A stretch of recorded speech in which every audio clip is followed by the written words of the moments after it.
నమస్తే, welcome to Bhavat media. ముందుగా headlines.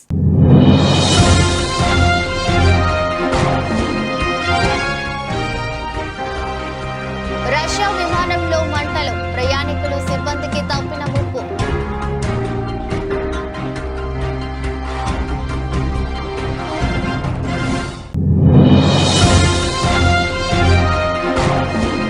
Maharashtra CM పదవికి ఏక్నాథ్ షిండే రాజీనామా. కొత్త ప్రభుత్వం కొలువు తీరే వరకు అబద్ధర్మ ముఖ్యమంత్రిగా కొనసాగుతున్న షిండే.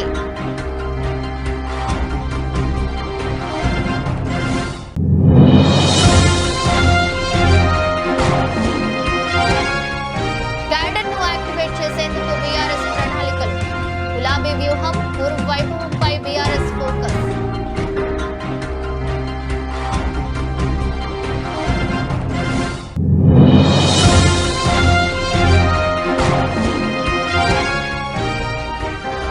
ఢిల్లీలో పవన్ కళ్యాణ్ బిజీ. కేంద్ర మంత్రులతో భేటీ. రేపు ప్రధాని మోదీని కలవనున్న పవన్.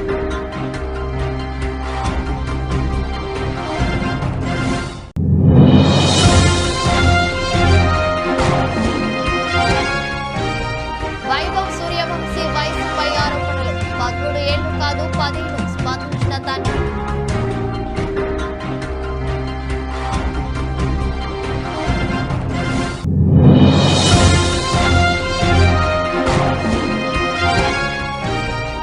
ఆర్సీ 16 కోసం సరికొత్త లుక్లో రామ్ చరణ్. ఫోటో షేర్ చేసిన దర్శకుడు.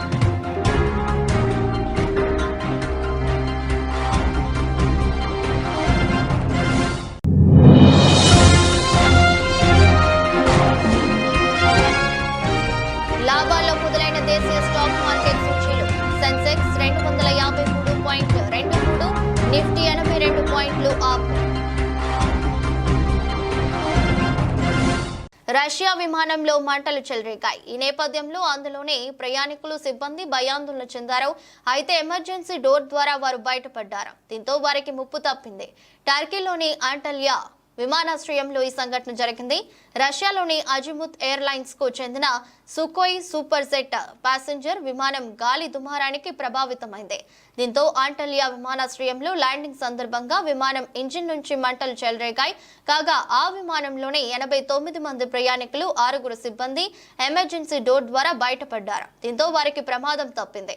ఫైర్ కంట్రోల్ వాహనాలు ఆ విమానం వద్దకు చేరుకున్నాయి, మంటలను ఆర్పివేశాయి. మరోవైపు రష్యా ఫెడరల్ ఏవియేషన్ అథారిటీ రోసావియంట్సియా ఈ సంఘటనపై దర్యాప్తు చేపట్టింది. కాగా విమానంలో మంటలు చెలరేగిన వీడియో క్లిప్స్ సోషల్ మీడియాలో వైరల్ అయ్యాయి.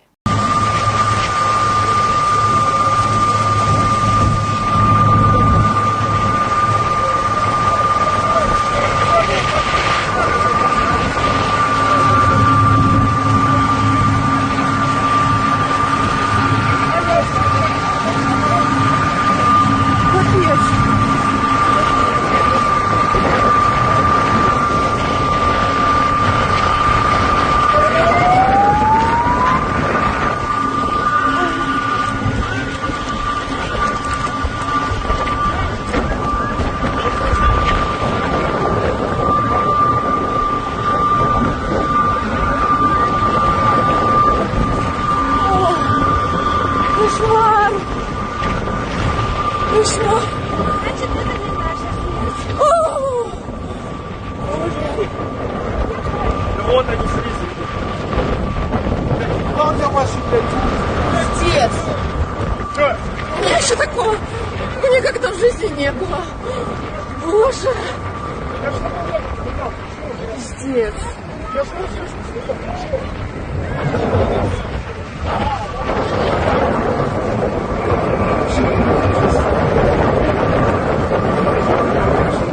మహారాష్ట్ర ముఖ్యమంత్రి పదవికి ఏక్నాథ్ షిండే రాజీనామా చేశారు. ఇవాళ ఉదయం రాజ్ భవన్ లో గవర్నర్ సిపి రాధాకృష్ణన్ ను కలిసి రాజీనామా పత్రాన్ని సమర్పించారు. షిండే వెంట డిప్యూటీ సీఎంలు దేవేంద్ర ఫడ్నవీస్, అజిత్ పవార్, ఇతర ముఖ్య నేతలు ఉన్నారు. కొత్త ప్రభుత్వం కొలువు తీరే వరకు షిండే ఆపద్ధర్మ ముఖ్యమంత్రిగా కొనసాగనున్నారు. కాగా ఇటీవల జరిగిన అసెంబ్లీ ఎన్నికల్లో మహాయతి కూటమి భారీ విజయం సాధించిన విషయం తెలిసిందే. మొత్తం 288 అసెంబ్లీ స్థానాలకు గాను బీజేపీకి 132, శివసేనకు 57, ఎన్సీపీకి 41 స్థానాలు లభించాయి. దీంతో మహారాష్ట్ర ప్రభుత్వం ఏర్పాటుకు కూటమి నేతలు సిద్ధమయ్యారు. ఇక ప్రస్తుత అసెంబ్లీ గడువు నేటితో ముగియనుంది. ఇంతవరకు సీఎం అభ్యర్థిపై ఎలాంటి నిర్ణయం తీసుకోలేదు. బీజేపీ, శివసేన, ఎన్సీపీ నేతలు ముఖ్యమంత్రి పదవిపై ఓ నిర్ణయానికి రాలేకపోతున్నారు. అయితే ఎన్నికల్లో అధిక సీట్లు సాధించిన బీజేపీనే సీఎం పదవి చేపట్టే అవకాశం ఉందని తెలుస్తోంది. ఈ లెక్కన ప్రస్తుతం డిప్యూటీ సీఎంగా ఉన్న దేవేంద్ర ఫడ్నవీసే సీఎం అయ్యే అవకాశాలు ఎక్కువగా కనిపిస్తున్నాయి. అజిత్ పవార్ కూడా ఫడ్నవీస్ కే మద్దతు తెలిపినట్లు సమాచారం. అదే సమయంలో ఏక్నాథ్ షిండేను ముఖ్యమంత్రిగా కొనసాగించాలని శివసేన గట్టిగా పట్టుబడుతున్నది. దీంతో ఈ వ్యవహారం మహారాజకీయాల్లో హాట్ టాపిక్ గా మారింది. ఈ రాత్రికి సీఎం అభ్యర్థిపై ఓ స్పష్టత రావడం ఖాయంగా తెలుస్తోంది.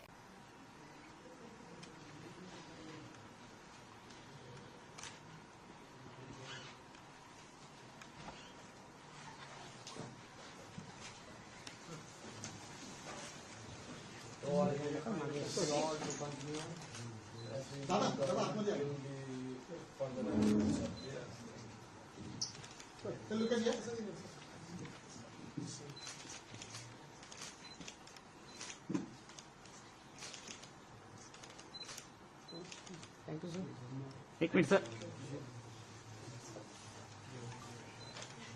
పార్లమెంట్ ఎన్నికల తర్వాత సైలెంట్ మోడ్ లోకి వెళ్లిపోయిన గులాబీ పార్టీ క్యాడర్ ను గాడిన పెట్టేందుకు రెడీ అవుతోంది. ఈ నెల 29న దీక్షా దివస్ తో మళ్లీ డోస్ పెంచాలని ప్రణాళికలు సిద్ధం చేసింది. ఆ రోజు నుంచి జిల్లా పార్టీ ఆఫీసులో పార్టీ కార్యక్రమాల నిర్వహణ మొదలు పెట్టేలా కార్యాచరణ సిద్ధం చేసింది. దీక్షా దివస్ కు ముందుగానే సమావేశాలు ఏర్పాటు చేసి కార్యక్రమాన్ని సక్సెస్ చేసేందుకు బీఆర్ఎస్ రెడీ అవుతుంది. పార్టీ క్యాడర్ లో ఉత్సాహం నింపేందుకు పావులు కదుపుతోంది బీఆర్ఎస్. ప్రధాన ప్రతిపక్ష పార్టీగా అధికార పార్టీపై ప్రజా ఉద్యమాలకు శ్రీకారం చుడుతోంది. మరో 4 ఏళ్ల పాటు ప్రతిపక్ష పార్టీగా చురుగ్గా వ్యవహరించాలంటే పార్టీ క్యాడర్ ను భాగస్వామ్యం చేయాలని లక్ష్యంగా అడుగులు వేస్తోంది. పార్టీ సభ్యత్వ నమోదు, స్థానిక సంస్థల ఎన్నికలను దృష్టిలో పెట్టుకుని జిల్లా కార్యాలయాల ద్వారా ఆయా జిల్లాల్లో కార్యక్రమాలు మొదలు పెట్టాలని బీఆర్ఎస్ భావిస్తోంది. రాష్ట్ర వ్యాప్తంగా హైదరాబాద్, వరంగల్ మినహా దాదాపు అన్ని జిల్లాల్లో పార్టీ కార్యాలయాలు ఉన్నాయి. అసెంబ్లీ ఎన్నికలకు ముందే వీటిని ప్రారంభించిన నిర్వహణ లోపంతో అవి నామమాత్రంగానే మిగిలిపోయాయి. ఇప్పుడు వాటన్నిటిని యాక్టివేట్ చేయాలని వ్యూహాలు రచిస్తోంది బీఆర్ఎస్. ఇక మలిదశ తెలంగాణ ఉద్యమాన్ని మలుపు తిప్పిన కేసీఆర్ ఆమరణ దీక్ష చేపట్టిన నవంబర్ 29న ప్రతి ఏడాది గులాబీ పార్టీ దీక్షా దివస్ గా నిర్వహిస్తోంది. దీక్షా దివస్ ను ఇప్పుడు కేంద్ర స్థాయిలో క్యాడర్ ను పెద్ద ఎత్తున భాగస్వామ్యం చేస్తూ నిర్వహించాలని నిర్ణయం తీసుకుంది. దీక్షా దివస్ సందర్భంగా ప్రభుత్వ ఆసుపత్రుల్లో పండ్లు పంపిణీ చేయడం, సేవా కార్యక్రమాలు నిర్వహించడం, కేసీఆర్ చిత్రపటాలకు పాలాభిషేకం చేయడం వంటి కార్యక్రమాలను పార్టీ నిర్వహించబోతోంది.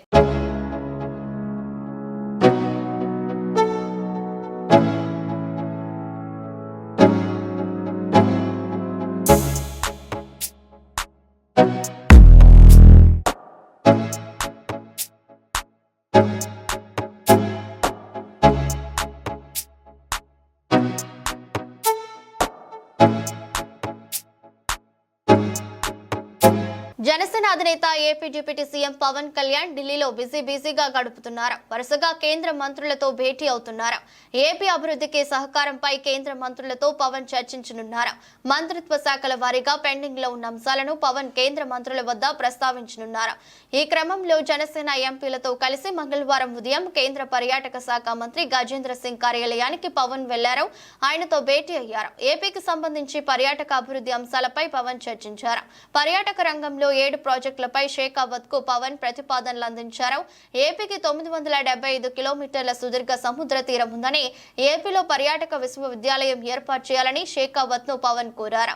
పవన్ విజ్ఞప్తికి కేంద్ర మంత్రి షేకావత్ సానుకూలంగా స్పందించారు. సందర్భంగా పవన్ కళ్యాణ్ మీడియాతో మాట్లాడుతూ, గజేంద్ర సింగ్ షేకావత్ అంటే నాకు అపారమైన గౌరవం ఉందని, జలశక్తి మంత్రిగా ఉన్న సమయంలోనూ పోలవరం ప్రాజెక్టు కోసం ఆయన ఎంతగానో నిలబడ్డారని అన్నారు. ఏపీలో పర్యాటక రంగం అభివృద్ధిపై చర్చించడం జరిగింది. జరిగిందని 7 ప్రాజెక్టులపై కేంద్ర మంత్రికి ప్రతిపాదనలు అందించామని పవన్ చెప్పారు. రాష్ట్రంలో టూరిజం యూనివర్సిటీ పెట్టాలని కోరడం జరిగిందని, ప్రతిపాదనలపై కేంద్ర మంత్రి సానుకూలంగా స్పందించారని పవన్ అన్నారు. ఇదిలా ఉంటే పవన్ కళ్యాణ్ మధ్యాహ్నం 1 గంటకు కేంద్ర జలశక్తి మంత్రి సిఆర్ పాటిల్ తో భేటీ కానున్నారు. ఆ తర్వాత 3 గంటల 15 నిమిషాలకు కేంద్ర మంత్రి నిర్మలా సీతారామన్ తో, సాయంత్రం 4 గంటల 30 నిమిషాలకు రైల్వే శాఖ మంత్రి అశ్విని వైష్ణవ్ తో పవన్ భేటీ అవుతారు. సాయంత్రం 5 గంటల 15 నిమిషాలకు పంచాయతీరాజ్ శాఖ మంత్రి లలన్ సింగ్ తో పవన్ కళ్యాణ్ భేటీ కానున్నారు. రేపు పార్లమెంట్ లో ప్రధాని నరేంద్ర మోదీతో పవన్ కళ్యాణ్ భేటీ కానున్నారు.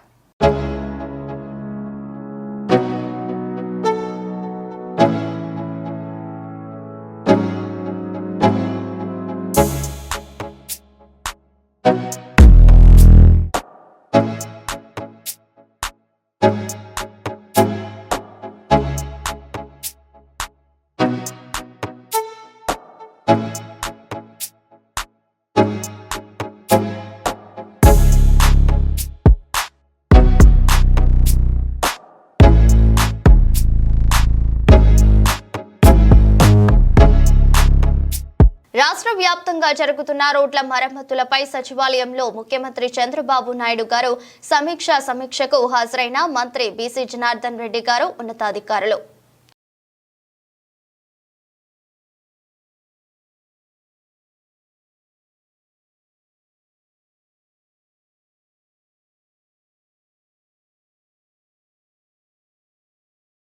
దివంగత మాజీ ఎమ్మెల్యే వంగవీటి మోహనరంగ స్ఫూర్తితోని రాజకీయాల్లోకి వచ్చానని ఎమ్మెల్యే బోండా ఉమామహేశ్వరరావు తెలిపారు. ఆయన పేదలందరికీ పట్టాలు ఇవ్వాలని పోరాటం చేస్తే దాన్ని ఆశయంగా తీసుకుని నియోజకవర్గంలో పేదలందరికీ పట్టాలు ఇప్పించే ప్రయత్నం చేస్తున్నట్లు చెప్పారు. ప్రభుత్వ విప్గా నియమితులైన సందర్భంగా గాంధీనగర్ మా ఆర్ట్స్ సోదరులు చింతల బాబీ, చంటి ఆధ్వర్యంలో వివిధ పార్టీల నాయకులు, వివిధ సంఘాలు, శ్రేయోభిలాషులు, నగర ప్రముఖులు, పార్టీ నాయకులతో సోమవారం నిర్వహించిన సన్మాన సభలో బోండా ఉబా మాట్లాడారు. తెదేపాలో చేరి వంగవీటి రంగా చూపిన మార్గంలో పయనిస్తూ 2 సార్లు ఎమ్మెల్యేగా గెలుపొందానన్నారు. గత ప్రభుత్వం చేసిన అరాచకం కారణంగా గెలిచినా ఓడినట్లు చేశారని చెప్పారు. రంగా నడిచిన నేలపై తాను పౌర సన్మానం పొందడం పూర్వజన్మ సుకృతంగా భావిస్తున్నానని, నిజాయితీగా ముందుకు సాగుతానని, భయం అంటే తెలియని రంగా వారసుడిగా ఉంటానని స్పష్టం చేశారు. చాలా మంది వక్తలు మాట్లాడారు. ఇప్పుడు వాళ్ళందరూ కూడా అనేక అంశాలు ప్రస్తావించారు. కానీ పేదవాడి గుండె చప్పుడైనటువంటి, మాకు స్ఫూర్తి ప్రదాత అయినటువంటి కీర్తిశేషులు వంగవీటి మోహన్ రంగా గారు మాజీ శాసనసభ్యుడైనటువంటి ఈ నియోజకవర్గానికి, ఆయన నడవాడిన ప్రాంతానికి మళ్ళా నేను 2వసారి శాసనసభ్యుడంటే ఆ రంగా గారి పైనుంచి ఆశీస్సులతోనే అయ్యాననే విషయాన్ని ఈ సందర్భంగా గుర్తు చేస్తా ఉన్నా. ఎందుకంటే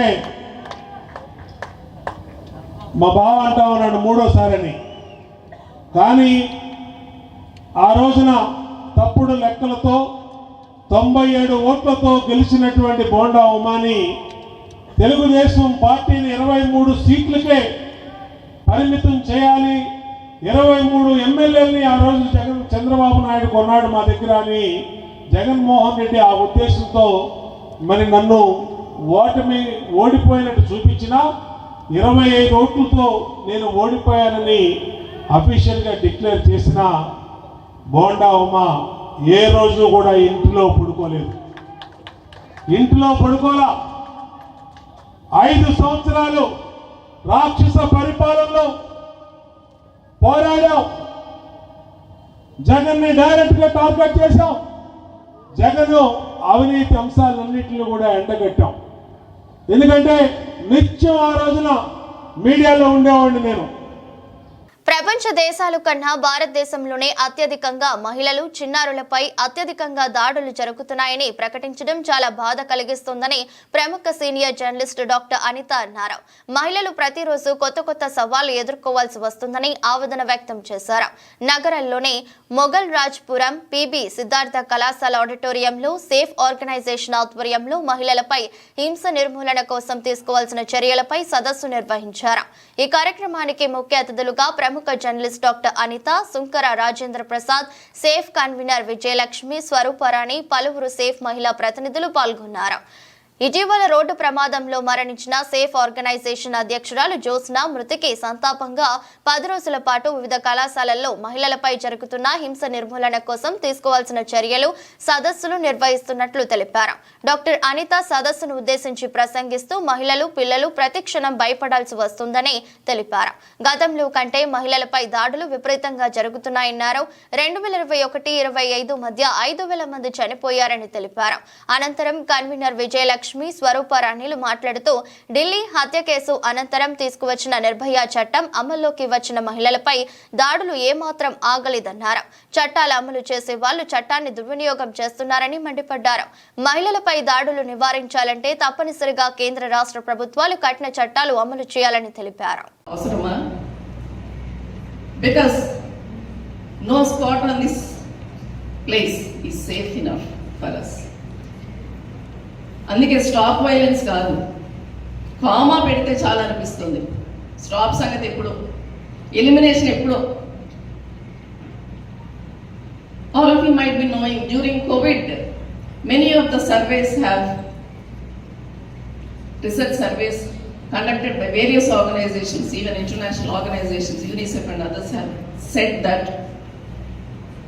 post-COVID situation has created such an environment where the crime against women has drastically changed, drastically gone up. భవనాలు లేఅవుట్ల అనుమతులు సులభతరం చేస్తూ ఏపీ సర్కార్ కీలక నిర్ణయం తీసుకుంది. టౌన్ ప్లానింగ్ విభాగంలో సంస్కరణలపై వేసిన కమిటీ రిపోర్టుకు సీఎం ఆమోద ముద్ర వేసింది. 15 మీటర్ల ఎత్తు వరకు భవనాల నిర్మాణాలు ప్లాన్లకు మున్సిపల్ శాఖ అనుమతి అవసరం లేదు. రాష్ట్రంలో వచ్చే నెల 31 నుండి వివిధ భవన నిర్మాణాలకు సంబంధించిన అనుమతులను మరింత సులభతరం చేయడం ద్వారా సింగిల్ విండో విధానంలో అనుమతులు ఇచ్చేందుకు అవసరమైన చర్యలు తీసుకుంటున్నట్టు రాష్ట్ర పురపాలక మరియు పట్టణాభివృద్ధి శాఖ మంత్రులు పి నారాయణ వెల్లడించారు. ఈ మేరకు సోమవారం రాష్ట్ర సచివాలయంలో నిర్వహించిన మీడియా సమావేశంలో మంత్రి మాట్లాడుతూ రాష్ట్ర ముఖ్యమంత్రి ఎన్ చంద్రబాబు నాయుడు రాష్ట్ర మున్సిపల్ శాఖపై సమీక్షించారని, ఈ సమావేశంలో ప్రధానంగా టౌన్ ప్లానింగ్ కు సంబంధించిన అంశాలపై సీఎం పలు కీలక సూచనలు చేశారని తెలిపారు. ముఖ్యంగా భవన నిర్మాణాలకు సంబంధించిన వివిధ అనుమతులను వేగవంతంగా సులభంగా ఇచ్చే అంశంపై మున్సిపల్ శాఖకు స్పష్టమైన ఆదేశాలు జారీ చేశారన్నారు. వివిధ రాష్ట్రాల్లో అమలు చేస్తున్న భవన నిర్మాణ అనుమతులు పరిశీలనకై 7 కమిటీలను ఏర్పాటు చేయగా వారు 10 రాష్ట్రాల్లో అధ్యయనం చేసి వచ్చి నివేదిక సమర్పించారని మంత్రి నారాయణ వివరించారు. భవన నిర్మాణ అనుమతులకై నిర్మాణదారులు, వివిధ శాఖల అనుమతులకై రెవెన్యూ, రిజిస్ట్రేషన్ అండ్ స్టాంప్స్, అగ్నిమాపక శాఖలతో పాటు గనులు, రైల్వే, విమానాశ్రయ ప్రాంతాల సమీపంలో అయితే ఆయా శాఖల చుట్టూ అనుమతులకై తిరగడం, నెలల తరబడి వేచి ఉండాల్సిన అవసరం లేకుండా స్పీడ్ ఆఫ్ డూయింగ్ బిజినెస్ లో భాగంగా అన్ని అనుమతులు ఒకే చోట సింగిల్ విండో విధానంలో పొందే విధంగా చర్యలు తీసుకుంటున్నట్టు చెప్పారు. ఇందుకు సంబంధించి ఆయా శాఖల సర్వీసులను మున్సిపల్ పరిపాలన శాఖ సర్వర్తో ఇంటిగ్రేట్ చేయనున్నట్లు తెలిపారు. ఈ విధానం వచ్చే నెల 31 నుండి అమల్లోకి తెచ్చేందుకు చర్యలు తీసుకుంటున్నట్టు మంత్రి నారాయణ వివరించారు. ఒక ప్లాన్ అప్లై చేయాలంటే వాళ్ళు రెవెన్యూ డిపార్ట్మెంట్ పోయి నాలా సర్టిఫికేట్ తెచ్చుకోవాలి. ఒక లేఅవుట్ అంటే అనేసి తెచ్చుకోవాలి. దానికి ఒక 15 రోజుల నుంచి నిలబడుతుంది. తర్వాత రిజిస్ట్రేషన్ డిపార్ట్మెంట్ కి పోయి టీడీఆర్ వాటికంటే ఆ వాల్యూ ఎంత ఉందో తెలుసుకోవాల్సి వస్తుంది. దానికి కొద్ది రోజులు పడుతుంది. ఈసీలు తెచ్చుకోవడానికి వాళ్ళ చుట్టూ తిరగాల్సి వస్తుంది. అది 15 రోజుల నుంచి నిలబడుతుంది. ఎయిర్పోర్ట్ అథారిటీ ఉంటే హై రైజ్ దగ్గరలో ఎయిర్పోర్ట్ ఉండి హై రైజ్ కట్టాలంటే అక్కడి నుంచి పర్మిషన్ కి వాళ్ళ దగ్గర తిరగాల్సి వస్తుంది. ఫైర్ డిపార్ట్మెంట్ దగ్గర పర్మిషన్ తెచ్చుకోవడానికి ఒక నెల రోజులు పడుతుంది, నెల 2 నెలలు. మైనింగ్ డిపార్ట్మెంట్ దగ్గర పర్మిషన్ తెచ్చుకోవాలా. రైల్వేస్ దగ్గర ఉంటే రైల్వే వాళ్ళ దగ్గర తీసుకోవాలా, రైల్వే ట్రాక్స్ దగ్గర ఉంటాయి. ఇరిగేషన్ కెనాల్స్ పెద్దవి ఉంటే పక్కన తెచ్చుకోవాలి. ఇట్లా డిఫరెంట్ డిపార్ట్మెంట్స్ తెచ్చి వాళ్ళు సబ్మిట్ చేయడానికి దాదాపు 3 నెలల నుంచి సంవత్సరం పడుతుంది. ఇవన్నీ తగ్గించడానికి single window speed of doing business లో సింగిల్ విండో కింద సెక్రటరీతోనూ కమిషన్ తో మాట్లాడాం. వాళ్ళ సర్వర్ ని మా యొక్క మున్సిపల్ సర్వర్ తో ఇంటిగ్రేట్ చేస్తున్నాం. అదేవిధంగా ఫైర్ వాళ్ళతో మాట్లాడాం. వాళ్ళ సర్వర్ ని మున్సిపల్ దాంట్లో ఇంటిగ్రేట్ చేస్తున్నాం. అదేవిధంగా రిజిస్ట్రేషన్ డిపార్ట్మెంట్ వాళ్ళ సర్వర్ ని మా సర్వర్ తో. క్రికెట్ ప్రపంచంలో ప్రస్తుతం ఎక్కడ చూసినా వైభవ్ సూర్యవంశీ గురించే ప్రధానంగా చర్చ జరుగుతుంది. ఈ 13 ఏళ్ల కుర్రాడు ఐపీఎల్ వేలంలో కోట్లు కొట్టాడు. ఐపీఎల్ వేలంలో అమ్ముడుపోయిన అత్యంత పిన్న వయస్కుడిగా రికార్డులకెక్కాడు. ఈ బీహార్ కుర్రాడిని రాజస్థాన్ రాయల్స్ 1.10 కోట్లకు కొనుగోలు చేసింది. అయితే అతడి వయసు 15 ఏళ్లు అన్న ఆరోపణలు వస్తున్నాయి. దీనిపై తాజాగా అతడి తండ్రి సంజీవ్ స్పందించాడు. వీటిని కొట్టిపారేశాడు. వైభవ్ వయస్సు 13 ఏళ్లు అని తేల్చి చెప్పాడు. ప్రస్తుతం వైభవ్ అండర్-19 ఆసియా కప్ కోసం దుబాయ్ లో ఉన్నాడని అన్నారు. వైభవ్ చిన్నప్పటి నుంచి ఎంతో కష్టపడ్డాడని చెప్పారు. 8 ఏళ్ల వయసులోనే అండర్-16 జిల్లా ట్రయల్స్ లో అద్భుతంగా ఆడాడని తెలిపారు. కోచింగ్ కోసం అతడిని సమస్తీపూర్ కి తీసుకువచ్చేవాడని అన్నారు. అతడు క్రికెటర్ గా ఎదిగేందుకు పెద్ద మొత్తంలో ఖర్చు చేశానని చెప్పాడు. ఇందుకోసం తన భూమిని అమ్మేశానని, అయినప్పటికీ ఇప్పటికీ కూడా ఆర్థిక సమస్యలు ఉన్నట్లుగా చెప్పుకొచ్చాడు.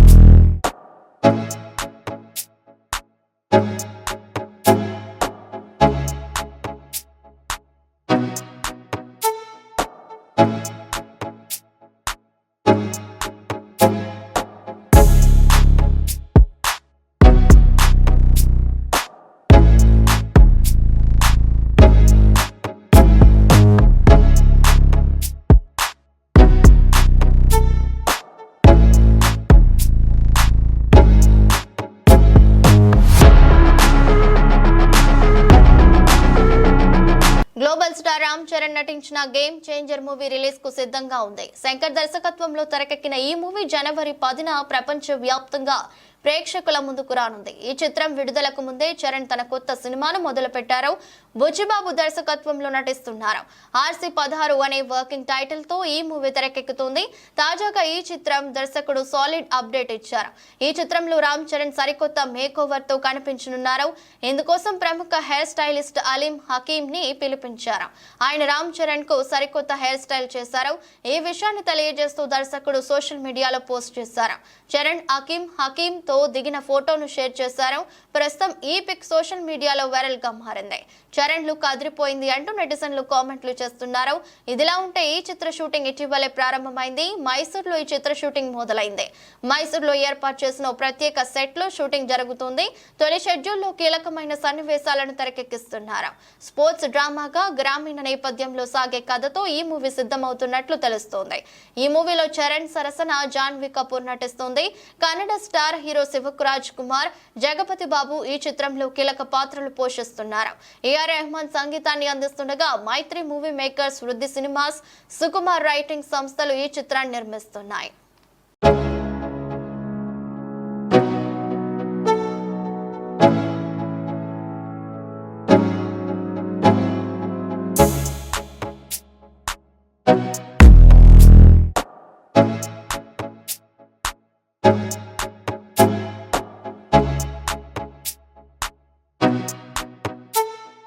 దేశీయ మార్కెట్ సూచీలు మరో రోజు లాభాలతో ప్రారంభమయ్యాయి. అంతర్జాతీయ మార్కెట్లో మిశ్రమ సంకేతాలు ఉన్నప్పటికీ మంగళవారం భారత స్టాక్ మార్కెట్లో ట్రేడింగ్ మంచి స్థితిలో ప్రారంభమైంది. ఉదయం 9:30 సెన్సెక్స్ 253.23 పాయింట్ల లాభంతో 80,363 వద్ద, నిఫ్టీ 82 పాయింట్లు పెరిగి 24,304 వద్ద ట్రేడ్ అవుతున్నాయి. డాలర్తో రూపాయి మారకం విలువ 84.24 వద్ద కొనసాగుతుంది. సెన్సెక్స్ 30 సూచీల్లో ఇన్ఫోసిస్, భారతీ ఎయిర్టెల్, టెక్ మహీంద్రా, టాటా స్టీల్, ఐసిఐసిఐ బ్యాంక్ షేర్లు లాభాలతో ట్రేడ్ అవుతున్నాయి. అదే సమయంలో అల్ట్రాటెక్ సిమెంట్, ఎన్టీపీసీ, ఇండస్ ఇండ్ బ్యాంక్, నెస్లే షేర్లు నష్టాలతో కొనసాగుతున్నాయి. బీఎస్సీ సెన్సెక్స్ సూచీలో జొమాటోని కొత్తగా చేరుస్తున్నట్లు ప్రకటించడంతో ఆ కంపెనీ షేరు మంచి ప్రదర్శన చేసింది. ఈ రోజు కూడా మదుపరులు జొమాటో షేర్లపై మరింత దృష్టి పెడుతున్నారు.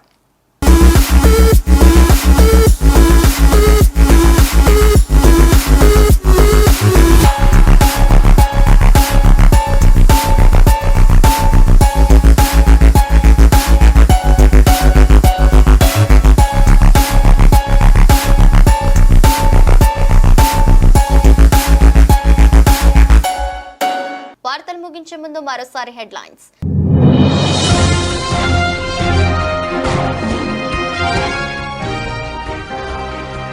రష్యా విమానంలో మంటలు, ప్రయాణికులు, సిబ్బందికి తప్పిన ముప్పు.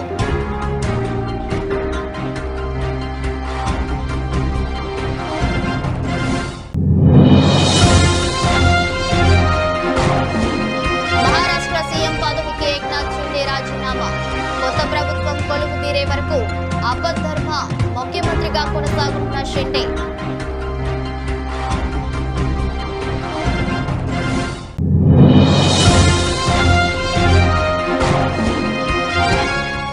క్యాడర్ను యాక్టివేట్ చేసేందుకు బీఆర్ఎస్ ప్రణాళికలు.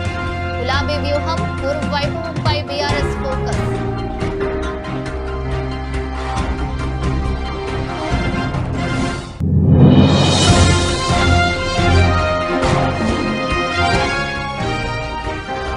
ఢిల్లీలో పవన్ కళ్యాణ్ బిజీ. కేంద్ర మంత్రులతో భేటీ. రేపు ప్రధాని మోదీని కలవనున్న పవన్.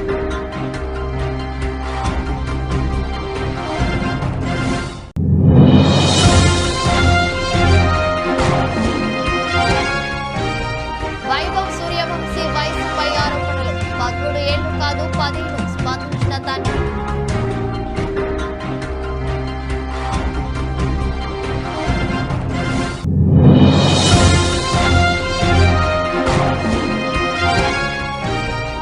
ఆర్సీ 16 కోసం సరికొత్త లుక్లో రామ్ చరణ్. ఫోటో షేర్ చేసిన దర్శకుడు.